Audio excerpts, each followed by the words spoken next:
Today's tech news moves fast, but understanding it shouldn't be hard.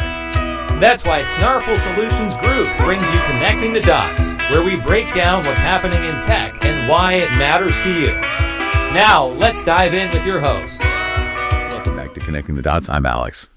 Before we jump into some really significant tech policy news today, a big thanks to our sponsor, Old Glory. I'm Morgan, and yeah, if you're looking for iconic music and sports fan merch, like the really cool, authentic stuff, Old Glory is where you need to go. Absolutely. And they've got a great deal for you listeners. Use the promo code SNARFUL, that's SNARFUL at checkout, and you'll get 15% off your entire purchase. Just head over to oldglory.com, check them out. Okay, so it is Tuesday, October 14th, 2025. And Morgan, while we've definitely been watching the markets wiggle lately, today feels like a major shift towards regulation. Yeah. California specifically. It really does. Big day for policy watchers. But first, quick look outside. Right. Here in Sacramento, looks like showers are likely today, high only around 57 degrees Fahrenheit. So, bit gloomy. Yeah, and nationally, that Pacific storm is still the main story. Lots of rain hitting Southern California, the Southern Plains too. And if you're heading up to the mountains, definitely be aware heavy snow piling up in the Sierra Nevada and parts of the Rockies. So travel safe out there. Definitely. Okay, markets. How are they looking this morning? Still feeling that autumn chill? They are. Yeah, a bit of a pullback to start the week. The Dow Jones down about 340 points. That's 0.74%. And the S&P? S&P 500 also down about 34 points, 0.52%. Okay, and the big one everyone watches, Bitcoin. Yeah, Bitcoin took a pretty significant hit, down over $4,200. That's a 3.68% drop. Closed just over $111,000. Wow. So definitely seeing some contraction, maybe some risk-off sentiment, which, like you said, makes this wave of regulation we're about to talk about even more interesting. It really does. It sets up that classic tension, right? Yeah. Can innovation keep pace when, capital might be getting tighter and the rule book is getting thicker? Exactly. And that's what we're diving into with today's Morningstar, the Snarful Tech Article Report. Because California Governor Gavin Newsom, well, he just signed 2 major AI bills. Landmark stuff, really. Covering everything from those giant cutting-edge AI systems down to the chatbots people interact with every day. But before we unpack the first of those big policy moves, let's give a shout out to another sponsor, Pins and Aces. Oh yeah, great stuff. Premium golf apparel, accessories, really top-notch quality. And they've got an amazing deal for Connecting the Dots listeners. Use promo code SNARFUL at checkout. Get this 21% off your entire order. That's huge. It really is. Check them out at pinsandances.com. That's pinsandances.com. All right, let's tackle the first big bill, SB 53.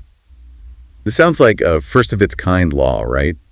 Making big AI companies report on safety for their most advanced models. That's exactly it. This isn't about, the ChatGPT you might use for emails. This is about the next generation, the really powerful frontier models, as they call them. Frontier models. Okay, so who exactly falls under this? Is it every AI company? No, it's pretty targeted. It's aimed at companies with over $500 million in revenue developing these high compute models. So think the big names, Meta, Google, OpenAI, and Anthropic. Okay, so the giants. And they're separating these based on... What? Just computing power.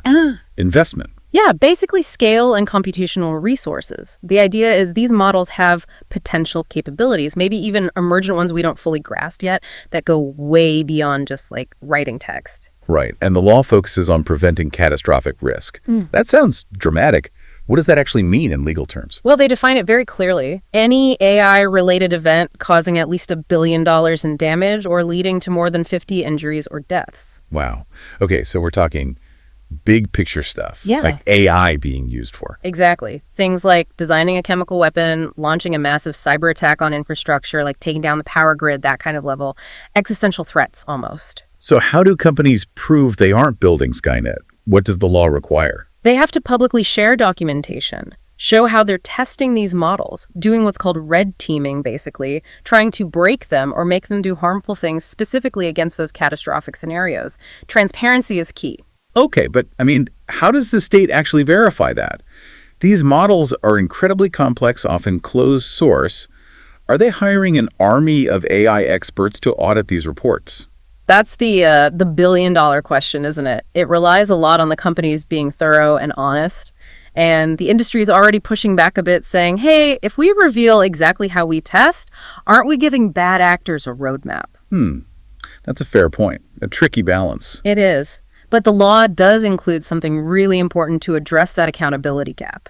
strong whistleblower protections. Ah, okay. So employees can report concerns anonymously. Exactly. Without fear of retaliation. They specifically mention learning from things like the Frances Haugen Facebook disclosures, giving insiders a safe way to raise alarms. That feels crucial.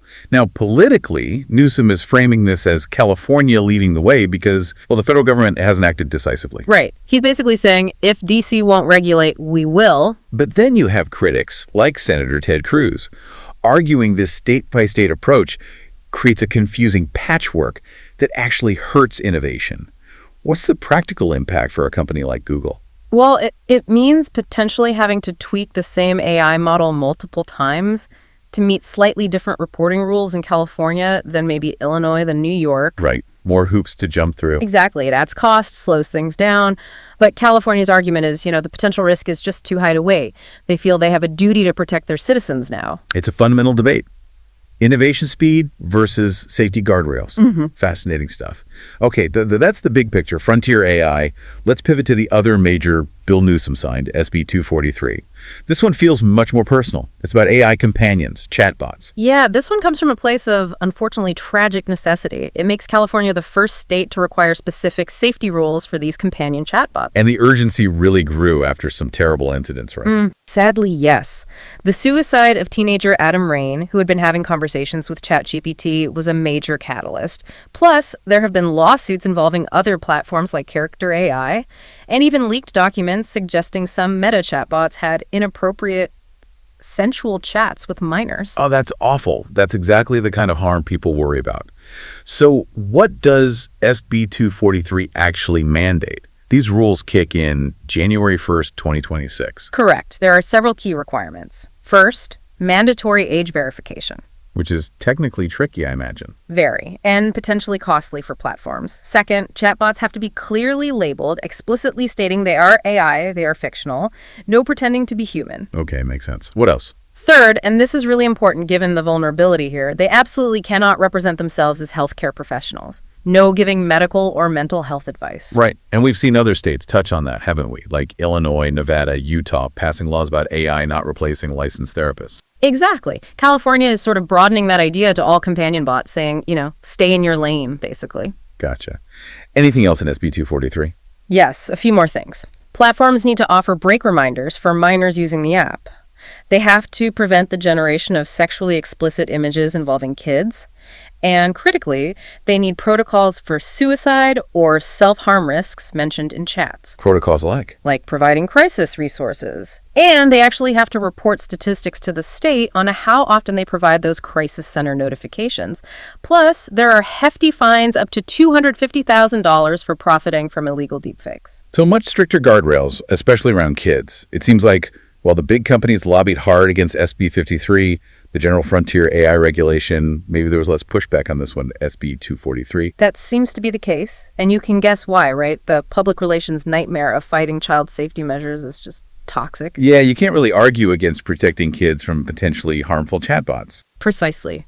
Mandatory age verification might be expensive, but the cost of a tragedy linked to your chatbot is way higher in terms of brand trust and, frankly, lawsuits. Yeah. SB 243 feels like a necessary step for protecting vulnerable users. Absolutely. Okay, so two huge policy moves focusing on accountability. Yeah. Now, let's shift gears completely from regulation to pure market disruption.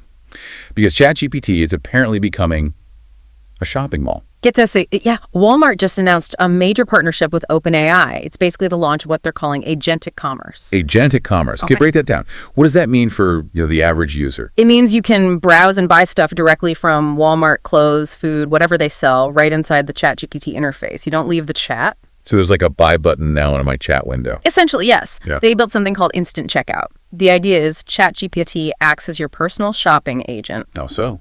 You just ask it things like, hey, find me the best mattress under $1,000, or what are some good running shoes for marathon training? It searches Walmart's catalog, gives you recommendations. And these recommendations are just organic, based on relevance. Yes, that's the claim. They say results are ranked purely by relevance, not sponsored placements. Then you see the product, you like it, you click buy, and you complete the purchase right there. Okay, convenience factor is obviously huge. But it immediately raises that trust question, doesn't it? If OpenAI, the platform, is getting a cut from Walmart, the seller. Right. How long until those relevant results start looking suspiciously like sponsored results? That's the tightrope they have to walk. Because the AI stops being your agent and starts being Walmart's sales rep. Exactly. Right now, OpenAI says they co-developed the checkout with Stripe, the payment processor, and they just collect a small standard merchant fee from Walmart for making the sale happen. But the potential for that to shift, it's massive. This isn't just a threat to Amazon's e-commerce dominance, is it? It feels like a direct challenge to Google search, too. Absolutely. Why go to Google, read reviews, click a link to a store when you can just ask the AI that, maybe already knows your preferences and buy it instantly? It cuts out several steps, and this isn't just Walmart, right? OpenAI has other retail partners. They do. They already had deals with Etsy and Shopify, which gives them access to something like 1 million vendors. Big names like Glossier, Skims, lots of smaller shops too. Wow, so this agentic commerce model could spread very quickly. It really could. We're watching a potentially massive shift in how online shopping works, integrating the transaction directly into the conversation. It really is like the ultimate evolution of the old Sears catalog, isn't it? Instead of flipping pages, you're just talking to this super smart assistant who knows what you want and can sell it to you right then and there. And takes your payment instantly. Yeah, a pretty profound change potentially unfolding. Okay, speaking of smooth experiences, let's take a moment for our final sponsor shout-out, Skony. Ah, yes, Skony. Premium golf shoes. If you're serious about your game or just want really comfortable, stylish shoes, check them out. And of course, we have a deal for you. Use promo code SNARFL at checkout for 15% off your entire purchase. Just head to skony.com. That's skoni.com.